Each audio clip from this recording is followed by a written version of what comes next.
The United States government is now treating Ukraine as if it were a NATO member, and on September 27 donated to Ukraine 2 warships for use against Russia.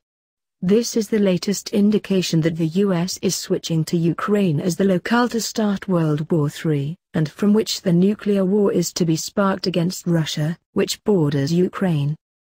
US President Donald Trump publicly threatened Syria, Iran and Russia that if they exterminated the jihadists in Syria's only remaining jihadist-controlled province, Idlib, then the US might launch a full-scale invasion against Syria, Iran and Russia in Syria.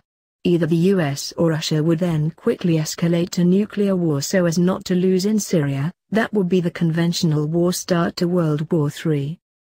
The leaders of Russia, Iran, Turkey, and Syria, Putin, Rouhani, Erdogan, and Assad, agreed in 2 meetings, one on September 7 and the other on September 17, to transfer control of Syria's only remaining jihadist-controlled province, Idlib, to NATO-member Turkey. This action effectively prevents the US alliance from going to war against Russia if Russia's alliance, which includes Syria, obliterates all the jihadist groups in the Al-Qaeda-led Syrian province Idlib. For the US to war against Russia, there would also be war against fellow NATO member Turkey, out of the question. The US has been using Al-Qaeda in Syria to train and lead the jihadist groups which have been trying to overthrow Syria's government and to replace it with a government that has been selected by the Saud family who own Saudi Arabia. Ever since 1949 the US government has been trying to do this, to place the Saud family in charge of Syria. That plan is now being placed on hold if not blocked altogether, because of the Russia, Turkey, Iran, Syria agreement. As long as Turkey controls Syria's jihadists, the US would no longer be able to save them, but Turkey would, if Erdogan wants to. Turkey is thus now balanced on a knife's edge, between the US and its allies, representing the Saud family, on the one side, versus Russia and its allies, representing the anti-Saud alliance, on the other. During the same period in which the US government was setting Syria up as the place to start World War III, it was also setting up Ukraine as an alternative possibility to do that.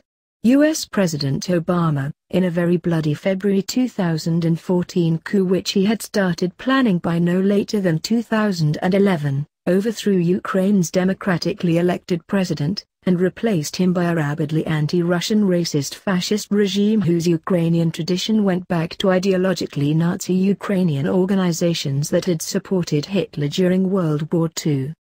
Though communism is gone from Russia ever since 1991, the US aristocracy never ended its goal of conquering Russia. The Cold War was secretly continued on the US NATO side. Ukraine's Nazis are now the US and UK aristocracy's chief hope to achieve this ambition of a US and allied global conquest. John Siciliano at the Washington Examiner banned Ryan's Inc. Naval blockade is an option for dealing with Russia, and he reported that Trump's Interior Secretary Zink had said there is the military option, which I would rather not. And there is the economic option. The economic option on Iran and Russia is, more or less, leveraging and replacing fuels. He was saying that in order for the US to get its and its allies oil and gas into Europe, replacing some of Russia's dominant market share in that, the world's largest energy-consuming market, a military blockade against Russia and Iran would be an option. Currently, most of Russia's oil and gas into Europe goes via pipelines through Ukraine, which the US already controls. George Eliason, the great investigative journalist who happens to live in Donbass, the southeastern part of Ukraine that broke off from Ukraine when Obama's coup overthrew the democratically elected Ukrainian president who had received over 90% of the votes in Donbass, reported at the Sakers site that Ukraine's war against Donbass was now returning in full force. Headlining War Crimes in LNR and DNR: The Unannounced War, he opened. On September 28, Lugansk People's Republic Deputy Foreign Minister Anna Soroka and Andriy Chernov gave a presentation unveiling a photo album entitled Unannounced War. This collection of 150 images details the war crimes by the Ukrainian government during the war from 2014 to 2018. The Ukrainian Punisher battalions and Ukrainian volunteer battalions take pride in the fact there is no need to hide any of Ukraine's crimes from the West's prying eyes. Even now, when there is supposed to be a ceasefire so the children can go to school, Kiev is shelling cities and towns across Donbass. On September 29, in just 24 hours Ukrainian army units shelled DNR over 300 times, violating the ceasefire. The US government is trying to bully Russia and its allies, and now is overtly threatening to go to a naval blockade against Russia. Those 2 warships that the US just donated to Ukraine could be helpful in such a blockade.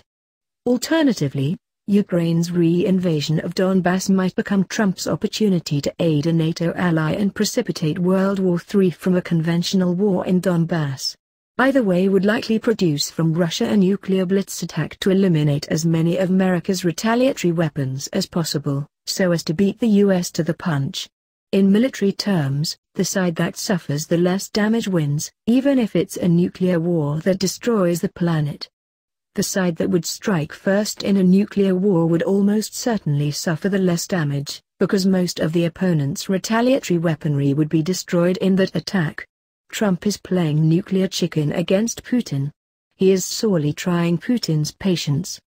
If the US regime uses any of these entry points to a conventional war, Russia would simply be waiting for the US to nuclear blitz attack Russia, which the US regime has long been intending to do. Regardless which side goes nuclear first, the blockade and re-invasion of Donbass will have started World War III.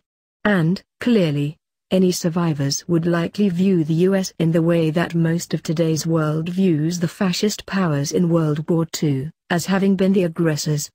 Consequently, if the American people cannot first overthrow the US regime and establish an authentic democracy here, then World War III seems likely to result, which would be an outcome far worse, for the entire world, than an overthrow of the government that the entire world considers to be by far the most dangerous on Earth.